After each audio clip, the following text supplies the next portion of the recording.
John Lamont has been appointed the new senior coach for the Werribee Football Club for season 2014, and it's an interesting appointment because he is one of very few that can say they played in a premiership for Werribee. It is full circle for a man who has done development work at North Melbourne, seen his club be partly aligned with the Werribee Football Club, but I imagine it is with great satisfaction that he'll take over the reins for the Tigers in 2014. Joins us now. Good evening, John. Good evening, Finey and Nigel. Yeah, very much looking forward to it. You're right. Premiership, it was a long time ago, and it was an exciting time. And it's a shame for the footy club. They've the last 3 years been in 3 preliminary finals, and very much looking forward to taking the role. I get a first-hand look at Werribee, sort of the internal workings of Werribee from Mark Stone, who spends countless hours trying to get new players to the football club, and an understanding of how driven the football club is for success. Yes, we know that there is a relationship, a part alignment with North Melbourne that has a responsibility to the North Melbourne Football Club to develop players, something you're only too aware of in your previous job in football, but the driving force very much at Werribee is that premiership, isn't it? Yeah, without a doubt. Plus, that being relevant within the community and the connectedness with the community in the western suburbs down there, and maintaining the relevance within the football industry as well. As we know, VFL footy over the next couple of years is going to be a very interesting landscape, with Richmond and the Western Bulldogs having their own standalone teams, Williamstown and Coburg stepping out and going alone. So there's the premiership, but there's also then the club aspects that are at the front of mind at Werribee as well. And as I'm saying, the connectedness with the community and the relevance within the footy industry is really important as well. And if we can get a lot of those things in place and keep improving, then a bit of a cliche, but then hopefully the on-field success will sort of look after itself, so to speak. John, you had 5 years with the Oakley Chargers as a coach, 4 with the Eastern Rangers, and then obviously a very extensive period with the Kangaroos in the development role. But you now actually get to once again take the reins of a senior football club. It must be tremendously exciting. It is. It's Nigel. As a development coach, you sort of had a one out, one back, so to speak. I worked a fair bit with North Ballarat firstly, and was involved in a few of their in those premierships, working with Gerald Fitzgerald, and then moved across to Werribee and worked with obviously Paul Satterley for a start and Scotty West the last couple of years in a support role, and it's been thoroughly enjoyable. But yes, to return to having that ultimate responsibility for the team and the club, I am really looking forward to it. It's something that I feel after 7 years at North, I'm really ready to step back into that role, and I'm excited by it all. And the 20 years between obviously playing in a premiership with the club and now taking on the job as senior coach, the competition itself's undergone an amazing transformation. Where do you see it as where it sits, I guess, at the moment, not only in terms of its relationship with the AFL, but particularly now community football and trying to continue and attract and hold on to the best possible players for as long as possible to make the state league competition sit alone as the best choice for any footballer in the state? Look, very interesting question, isn't it? There's been, local footy clubs are far more, or seem to be far more financial now, and young players come into the VFL system having not been drafted, and a year or two and they're fielding massive offers and from local clubs, so there's real pressure on there. So the landscape has changed from my perspective at VFL level, but it's also changed locally. There needs to be that step in between. We've seen many players now getting a chance at AFL football much later.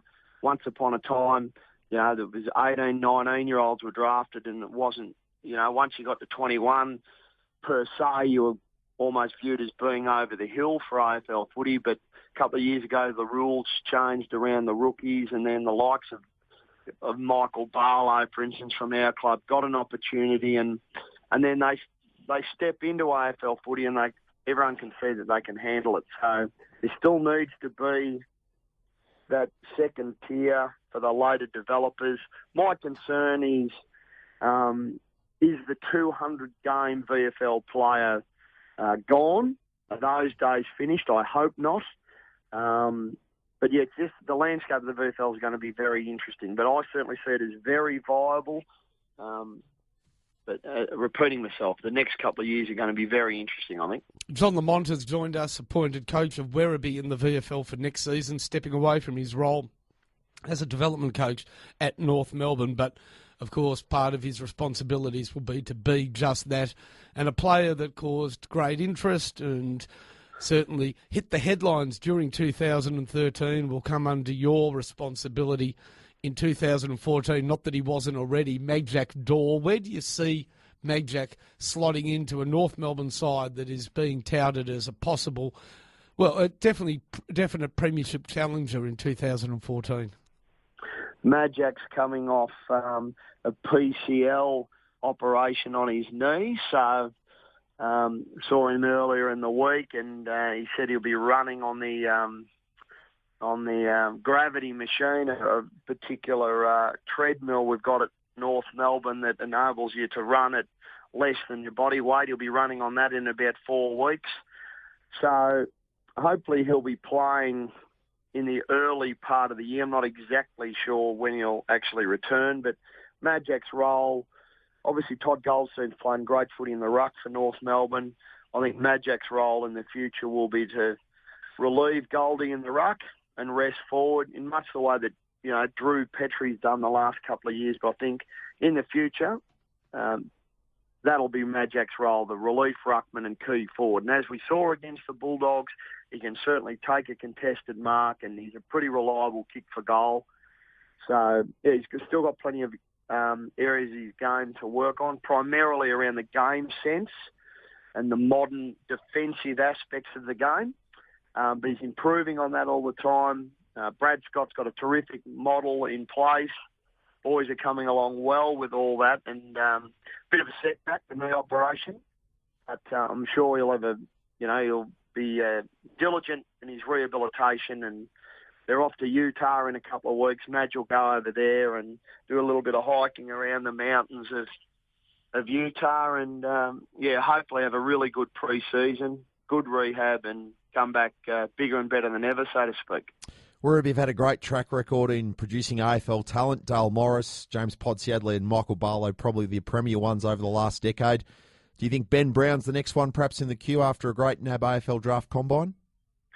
I would have thought, looking at Ben's form over the year, that he had a couple of outstanding games where he took some marks that, you know, the ball would go to the back of 5 or 6, and you wouldn't have an expectation that anyone would take a mark, and then all of a sudden, bang, he's plucked them and done that with consistency. I would have thought, he'll be drafted. How early? I haven't got a good enough handle on the overall player talent pool, but I would have thought he's a real chance. And he would admit he's green and inexperienced, got a lot to learn, but from what I saw, my involvement with Werribee this year, you know, he's keen to learn, he's driven. He made what a tremendous decision to get out of his comfort zone, leave Tasmania, come over to Victoria and have a crack at the VFL. And I really do hope, and I'm sure he will, get his opportunity at an AFL club come the national draft in November. John, thank you so much for joining us this evening. Unfortunately, we've got your phone number now. I reckon, actually you reckon fortunately, because of course during the football season proper, this program hosts the Peter Jackson VFL show. So hopefully we will be able to talk to you regularly, track the progress of the Werribee Football Club and yourself in your first season as their coach. Anytime, boys. Look forward to it. All the best.